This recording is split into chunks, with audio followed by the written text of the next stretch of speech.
एक ऐसा ग्रंथ जिसको पढ़ने से इंसान भूत, भविष्य और वर्तमान का ज्ञाता बन जाता है।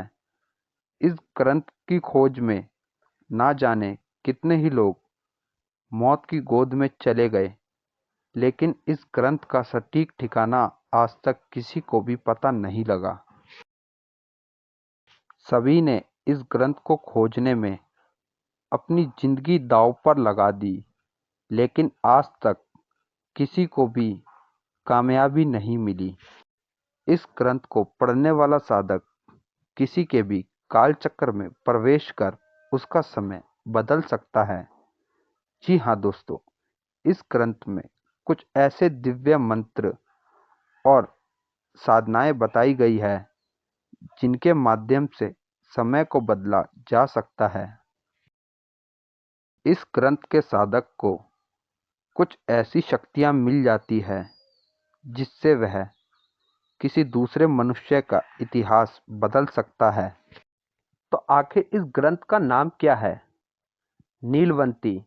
जी हाँ दोस्तों, इस ग्रंथ का नाम नीलवंती है। आप महाराष्ट्र के गांव में जाके किसी भी बुजुर्ग से यदि इस ग्रंथ के विषय में पूछेंगे तो वह आपको इस ग्रंथ की विशेषताएं तो अवश्य बताएगा, लेकिन आपको साथ ही चेतावनी भी देगा कि आज तक इस ग्रंथ को जिसने भी पढ़ा है उसका वंश हमेशा हमेशा के लिए नष्ट हो चुका है। इस ग्रंथ को पढ़ने वाला किसी भी पशु पक्षी की भाषा समझ सकता है, क्योंकि इस ग्रंथ में कुछ ऐसी अपार शक्तियां हैं जिसे इंसान आज के युग में पाने की ख्वाहिश रखता है। जैसे किसी भी सामान्य धातु को किसी खास कीमती धातु में बदल देना, धन दौलत, हीरे मोती, कुछ भी इंसान इस ग्रंथ से पा सकता है। पैशाच लिपि में लिखा हुआ है यह ग्रंथ। जी हाँ दोस्तों, यह ग्रंथ कोई सामान्य मानवीय भाषा में नहीं लिखा हुआ। यह ग्रंथ पैशाच लिपि में लिखा हुआ है, जो आज के समय में लुप्त हो चुकी है। कहते हैं हिमालय की गुफाओं की कंद धाराओं में बैठे ऋषि मुनियों को यह लिपि आती है, लेकिन वह हिमालय की गुफाओं में कहाँ बैठे हैं यह आज तक किसी को भी नहीं पता है।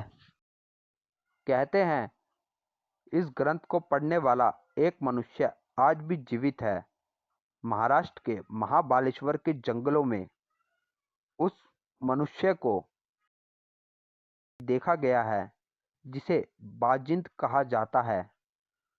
महाराष्ट्र के लोग उसकी आयु लगभग 1000 साल से भी ऊपर की बताते हैं। सैकड़ों साधु उस बाजिंद की खोज में महाबालेश्वर के जंगलों में गए गए तो सैकड़ों, लेकिन केवल 2 को ही देखा गया, वो भी मृतक अवस्था के अंदर। बाकियों के साधु का कहाँ गए, क्या हुआ, आज तक किसी को भी कुछ भी नहीं पता। इस ग्रंथ में अनेकों व्रत, दिव्य चीजों की प्राप्ति का मार्ग, किसी अन्य धातु को स्वर्ण धातु में तब्दील करना जैसी गुप्त जानकारियां दी गई है। इस ग्रंथ की कुल 150 कॉपियां ही छपवाई गई थी। इस ग्रंथ को खरीदने वाले ग्राहकों ने कुछ दावे किए कि यह ग्रंथ के मंत्र और क्रियाएं आने वाले समय में प्रयोग में लाई जा सकती है। इस ग्रंथ में दिए गए मंत्रों का प्रयोग करने पर उसके परिणाम ठीक वैसे ही निकले जैसे इस ग्रंथ में बताए गए थे। वक्त के चलते इन बातों ने जोर पकड़ लिया था कि इस ग्रंथ की मंत्र और क्रियाएं बिल्कुल सटीक काम करती है, तो सरकार ने इन किताब पर प्रतिबंध लगा दिया और इन किताबों की 150 कॉपियां ही छपी थी। तो जहां जहां वह किताबें बेची गई थी, सरकार द्वारा छापे मारकर इन किताबों को जब्त कर लिया गया। सरकार द्वारा इन ग्रंथों को नष्ट कर दिया गया।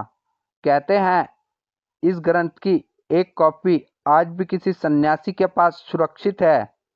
तो फ्रेंड्स, यह थी इस ग्रंथ की विशेषताएं। यदि आप इस ग्रंथ के ऊपर एक सेपरेट अलग से वीडियो चाहते हैं तो कृपया कमेंट सेक्शन में जाके कमेंट करें,